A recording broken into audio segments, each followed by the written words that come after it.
Hello, here we are again in the P51, and it's, well, just a recording of me talking over a replay. I don't know how to edit right now, so this is all you get until I figure that out, which will probably be in the next week or two. So, here we are in a match, and there's a tile 152 over here, and I don't know it now, but I'm basically going to be fighting this guy for the next 10 minutes.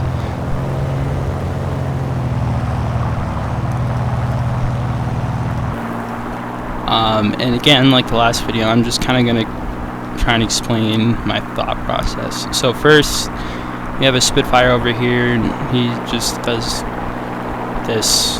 No point in following him down.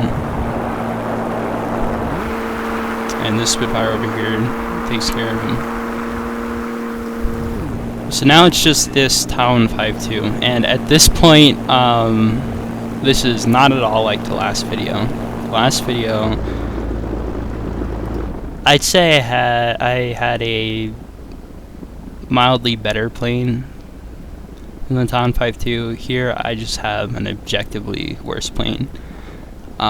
So much so that he basically has an infinite potential energy advantage right here in this exact moment. And what I mean by that is, I guess if he were to just like go from this point and just start climbing all the way up to 40,000 feet, if we both had infinite fuel, I would never be able to touch him. Like, ever. He would just be floating away at high altitude, where his engine actually works and mine just suffocates. And so he's one of those Town 5-2 pilots that knows this is the case and is kind of just going to float above you where you can't really do much. But I end up being more patient than him, which lets me kill him, but we're a long way from there, so let's just fast forward a bit. Now, if you're in this situation in a P51, the main thing I would do is kind of just this. Bring him to a lower altitude, because the higher you two are, the more the performance gap increases in the favor of the Town 5-2. But if you go, say, all the way down to sea level, down there, it's going to be a lot closer than if you were at 30,000 feet. So here I'm just doing some basic evading.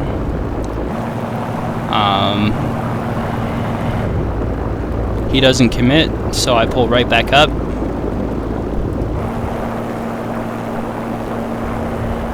And then he just does this, where I have no hope of catching him. Now,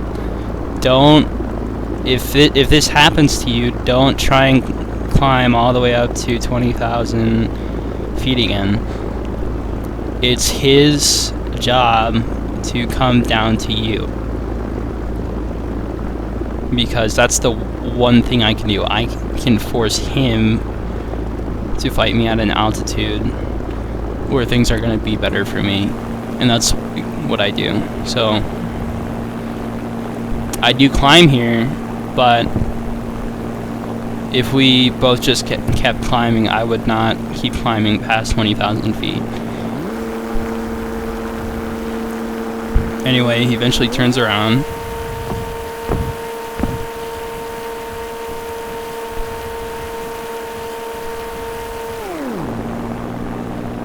And my Spitfire over here, I was kind of hoping he would be helping me with this guy, but he goes to RTB. So I'm thinking, okay, he's probably just like out of ammo or something. He'll be back up in the air.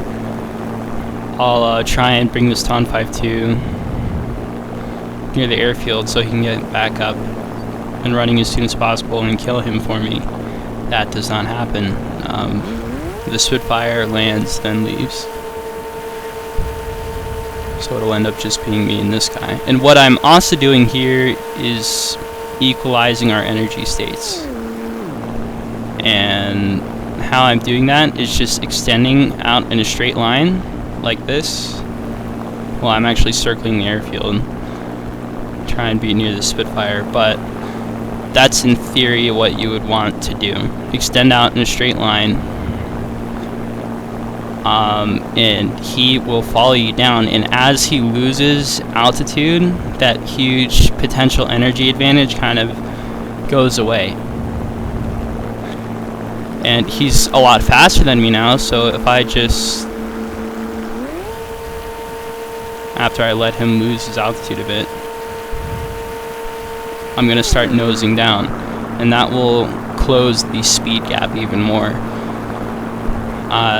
I still want him to close on me though, so he feels like he does have a big energy advantage. So I turn a little bit just to keep him closing on me. But in reality, I'm getting closer and closer and closer to his speed. And so the plan is to reverse him, because if I get in a sustained turn fight with a Talon 5.2, I'm just going to lose.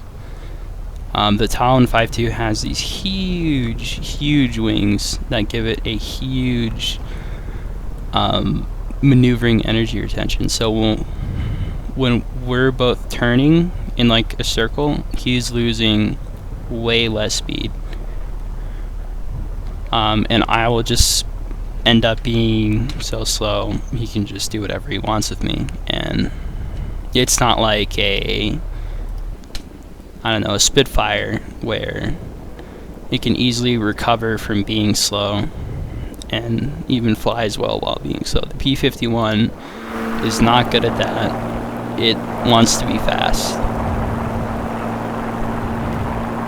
But while we are both fast, there's going to be a window where I will have a better turn than him. And in this reversal, I'm not really going to have to worry about lowering my throttle because of that really good energy retention the Talon 5.2 has. It's actually really easy to make one of these overshoot in a situation like this. So here I am, I go from a little maneuvering to a lot. Close the distance, not worrying about my throttle, just letting him naturally overshoot me.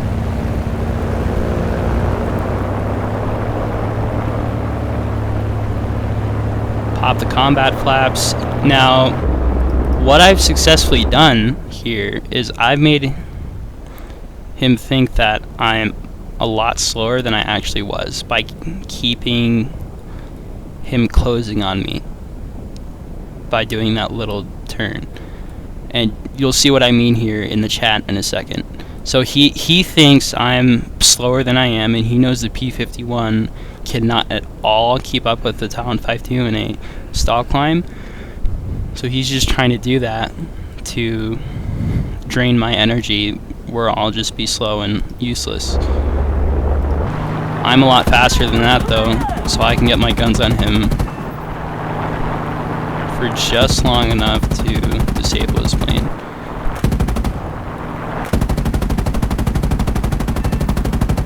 Whoop. Dead. Here I am showing off a little bit.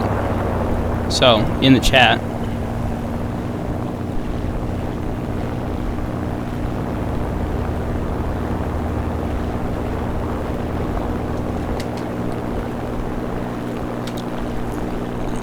oh my god, there's some really good Indian food.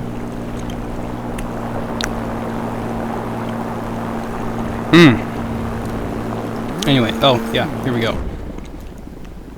Nice move, but War Thunder thinks that the P-51 can stall the Talon 5. So basically what he's saying here is that it's the game's fault. But it proves that he thought I was a lot slower than I was. but, well, I wasn't.